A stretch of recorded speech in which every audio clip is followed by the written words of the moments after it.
Okay, we're still in Genesis, pages 49 and 50. And how pleasant is his land. He will bend his shoulder to the burden and submit to forced labor. Dan will provide justice for his people as one of the tribes of Israel. Dan will be a snake by the roadside, a viper along the path, that bites the horse's heels, so that its rider tumbles backward. I will look for your deliverance, Lord. Gad will be attacked by a band of raiders, but he will attack them at their heels.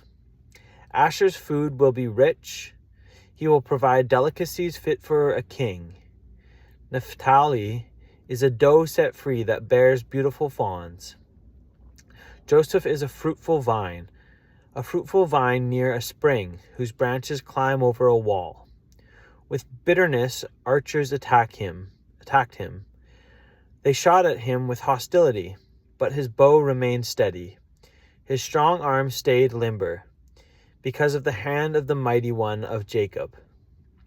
Because of the shepherd, the rock of Israel, because of your father's God who helps you, because of the Almighty who blesses you, with blessings of the heavens above, blessings of the deep that lies below, blessings of the breast and womb. Your father's blessings are greater than the blessings of the ancient mountains, than the bounty of the age-old hills. Let all these rest on the head of Joseph, on the brow of the prince among his brothers. Benjamin is a ravenous wolf. In the morning he devours the prey, in the evening he divides the plunder. All these are the 12 tribes of Israel. And this is what their father said to them when he blessed them, giving each the blessing appropriate to him. The death of Jacob. Then he gave them these instructions. I am about to be gathered to my people.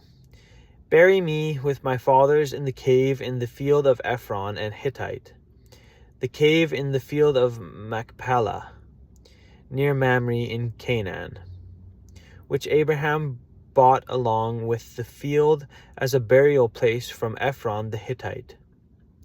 There Abraham and his wife Sarah were buried. There Isaac and his wife Rebekah were buried.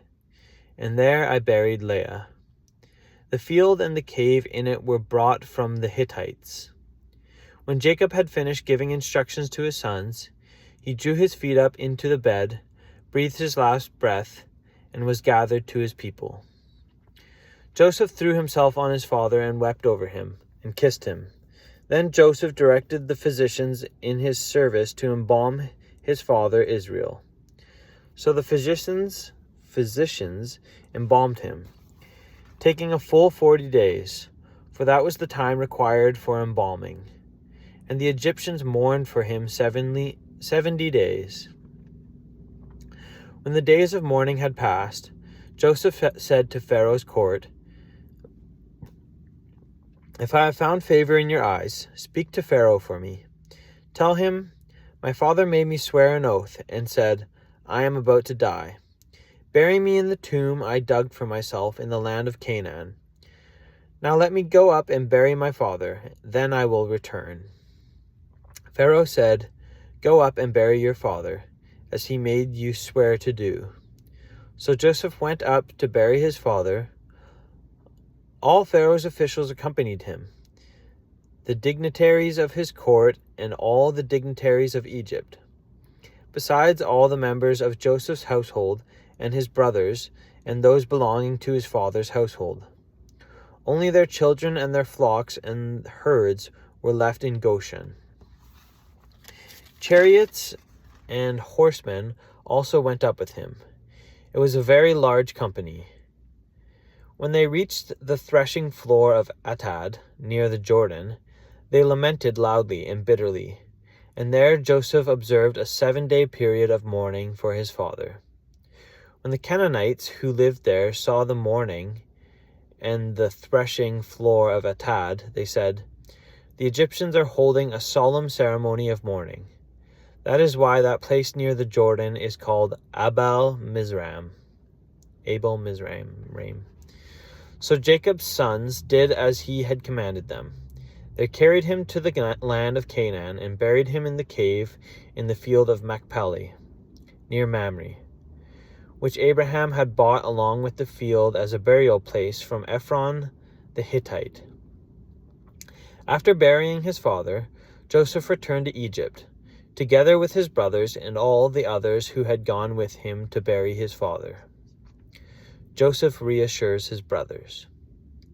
When Joseph's brothers saw that their father was dead, they said, "What if Joseph holds a grudge against us and pays us back for all the wrongs we did to him?"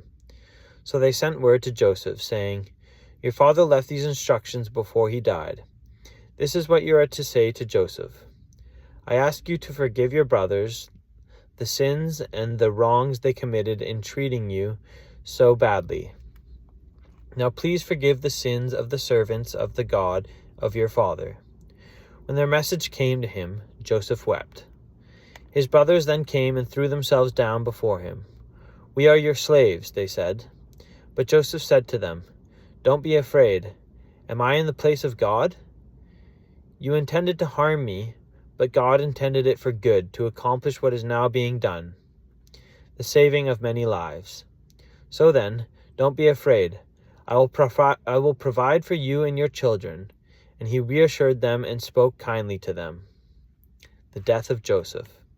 Joseph stayed in Egypt along with all his father's family. He lived 110 years and saw the third generation of Ephraim's children. Also the children of Machir, son of Manasseh, were placed at birth on Joseph's knees. Then Joseph said to his brother Israelites, "I am about to die, but God will surely come to your aid and take you up out of this land to the land he promised an oath to Abraham, Isaac, and Jacob." And Joseph made the Israelites swear an oath and said, "God will surely come to your aid, and then you must carry my bones up from this place." So Joseph died at the age of 110. After they embalmed him, he was placed in a coffin in Egypt. Okay, that's pages 49 and 50.